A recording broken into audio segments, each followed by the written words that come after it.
I want to introduce you to a character that sits on one of the shelves in my office. I suspect you recognize him and are familiar with his nursery rhyme. Humpty Dumpty sat on a wall, Humpty Dumpty had a great fall. All the king's horses and all the king's men couldn't put Humpty together again.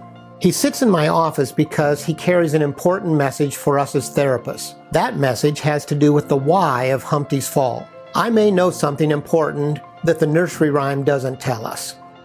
Humpty was pushed. He wasn't being lazy. It wasn't a character defect. He wasn't careless. He was pushed. It's not his fault.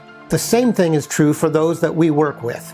They didn't choose their earliest circumstances. They didn't choose to be treated as they were or be subjected to the hurts that injured them.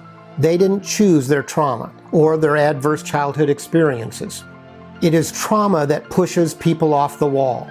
Now, I have some good news and some bad news about Humpty.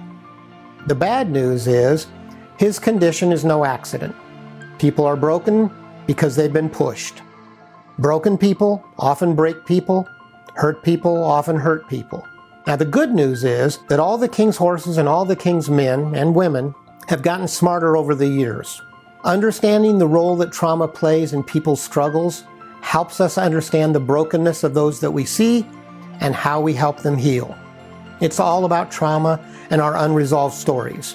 When we run from the pain of our past, our story is incomplete, distorted, and unintegrated. If we don't assimilate our stories assimilate us. As therapists, we must recognize the significance of trauma in people's stories. Story-informed trauma therapy can provide you with the roadmap and the skill set to lead your clients into healing and recovery.